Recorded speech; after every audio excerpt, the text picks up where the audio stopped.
Good morning students, this is a next part of our matter surround us. ठीक है, तो कल मैंने बताया था temperature factors which if so affect on a evaporation, temperature, surface area, humidity and wind. Next is condensation. These are different definitions which give in your book. Condensation, the change, condensation, condense, clear? Condense means condensed होना, तो the change of physical state of matter from gas to liquid, gas to liquid. जैसे for example at a time of boiling of water, तो put a plate, ठीक है, cool plate put on a boiling pot, तो normally some after some time some droplets collect या condensed on a plate, ठीक है, तो this is a condensation, तो the change of the physical state of matter from gas to liquid. Clear हो गया? Gas to liquid means condensation, water vapours convert into liquid. Next is sublimation method. This is the first time. Sublimation, a substance when directly convert into solid to gas। Normally जो हम पढ़ते हैं वो होता है solid in liquid, liquid to gas, okay, but in sublimation a substance when directly convert into solid to gas। जैसे for example camphor, आप वो होता है कपूर। कपूर जब हम जलाते हैं तो कपूर क्या है? सॉलिड स्टेट, ठीक है। तो after burning this is directly convert to vapours. Black जो आपका उड़ता रहता है, दिस इज अ वेपर्स। तो camphor, this is a example of this one sublimation method. तो camphor means solid kapur which convert into direct vapours.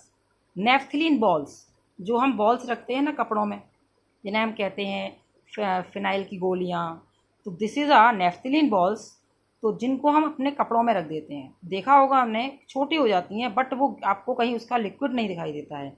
It's means naphthalene balls directly convert into gaseous form means vapours. ऐसे ही आपका dry ice, dry ice is a carbon dioxide dry, carbon dioxide आगे पढ़ेंगे अपन इस चीज़ को। अब आते हैं deposition. These definition use for a change in states. तो deposition, when substance directly from gas to solid, पीछे हमने क्या कहा था? solid to gas। तो deposition means when substance directly from gas to solid called a deposition। अब next आते हैं फ्रीजिंग पॉइंट। हमने पीछे पढ़ा था melting point, boiling point, same as this is a freezing point. Freezing का मतलब सबको समझ में आ रहा होगा, फ्रीजिंग मीन्स फ्रीज करना, जमाना। तो at this temperature, eight which temperature a liquid change into solid state called freezing point, at which temperature any liquid when convert into solid, जैसे for example water convert into ice, तो this is called freezing point of the material या substances. Okay, तो जैसे for example freezing point, it's freezing point, जैसे मैंने ये कहा था कि वाटर का जो बॉइलिंग पॉइंट है वो 100 डिग्री सेल्सियस है, melting point is 0 degree Celsius. Same as all materials, मतलब सब सब्सटेंस हैं उनका फ्रीजिंग पॉइंट और मेल्टिंग पॉइंट सेम होता है, ठीक है। जिस टेम्परेचर पर वो मेल्ट होना स्टार्ट करते हैं उसी टेम्परेचर पर वो फ्रीज होना भी स्टार्ट करते हैं। तो वाटर का फ्रीजिंग पॉइंट क्या होगा फिर? 0 डिग्री सेल्सियस, ठीक है, समझ में आ गया? चलिए अब नेक्स्ट आते हैं हम change of state by changing pressure.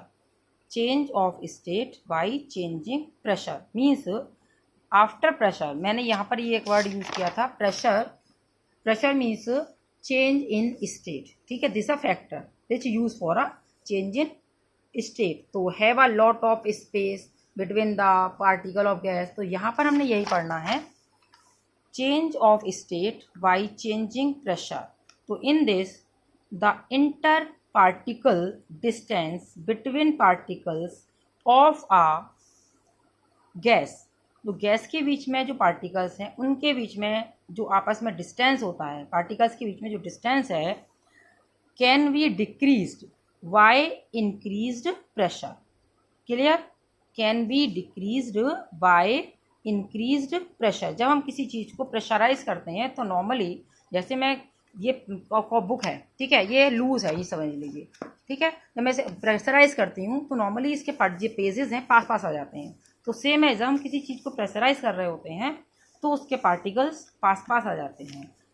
तो यही यहाँ पर बात समझाने की है कि can be decreased bye increased pressure and the gas can be converted into liquid state. Gas मैंने अभी कहा था, अभी यहाँ पर ड्राई आइस वर्ड यूज़ किया था हमने, यहाँ पर ड्राई आइस, ठीक है। तो यहाँ पर क्या है, गैस जैसे कार्बन डाइऑक्साइड गैस या अदर जो गैसेस कन्वर्ट इनटू लिक्विड, ठीक है, गैस को जब हम लिक्विड में कन्वर्ट करते हैं तो this a cause of high pressure. तो फर्स्टली ये एक डायग्राम है आपका, gas particles, these particles have a more space. Piston का मतलब होता है, आप जैसे पिचकारी चलाते हैं तो पिचकारी चलाते में आप क्या करते हैं, उसे प्रेशराइज करते हैं, ठीक है। तो प्रेशर से क्या है, पानी आपका बाहर जाता है, लेकिन यहाँ तो बाहर निकलने की कोई जगह है ही नहीं, ये तो बिल्कुल फिल है, ठीक है, बिल्कुल एयर टाइट है, तो यहाँ से तो निकलेगा नहीं। तो क्या होता है, piston mean this is exert pressure on the particles, तो compressed and cool. Next is when this is pressing, after pressing of piston these particles come very close. These particles, यदि हम डिफरेंस देखें तो these particles are very close comparatively this one after pressing. Next, particles get closer. Next is liquid, means after more pressure these particles convert into liquid, means these particles किस state में आ गए, अब ये liquid state में। जब हमने बहुत ज़्यादा इस गैस को प्रेशराइज कर दिया तो this is convert into liquid. तो particles get so close that the gas liquefy, liquefy का मतलब होता है convert into liquid। अब नेक्स्ट आते हैं हम यहाँ, इससे रिलेटेड हमारे पास बहुत सारे न्यूमेरिकल्स होंगे। Measurement of temperature, normally unit of temperature, measurement of temperature, temperature को मेजर करने के लिए या किसी भी चीज़ को अपन मेजर करते हैं तो उसके लिए एक यूनिट होती है।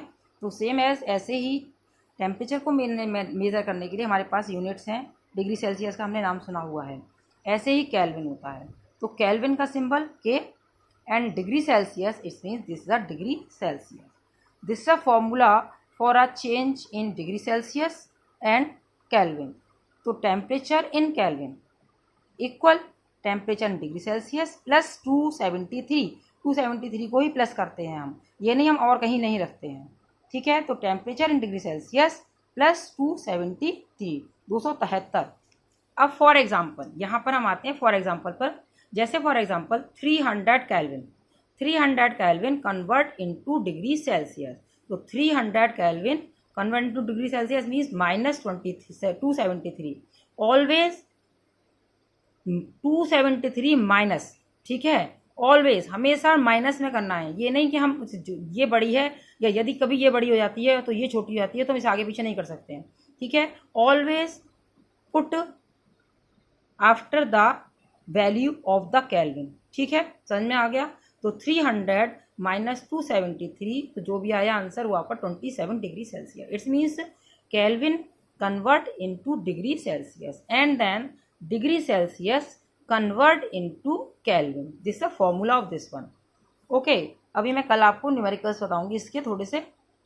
Steam at 100 degree Celsius has more heat content in the form of latent heat than boiling water. इसका मतलब पूरे का मतलब ये है कि जैसे for example so cause most of burn, आप स्टीम से बहुत तेज चलते हैं, ठीक है, यदि हम गर्म पानी में हाथ डालते हैं वो भी 100 डिग्री सेल्सियस लेके बैठा होता है, ठीक है, और स्टीम भी 100 डिग्री सेल्सियस है, but steam at 100 degree Celsius at a boiling point of a water, ठीक है, हैज़ मोर हीट कंटेंट। इसमें मोर हीट कहाँ से आ जाती है, latent heat in the form of latent heat. Latent की हीट क्या है, latent heat means which present in the environment, ठीक है, अपने इन्वायरमेंट से ले लेती है। तो इसका मतलब 100 degree Celsius has more heat content in the form of latent heat. So boiling of water at 100 degree Celsius but cause जो आपका स्टीम है, steam cause of more burn after the enter in your hand या आपका finger touch the steam. Clear? तो this chapter will be close और finish. तो next chapter in a next video. Okay बेटा, चलो.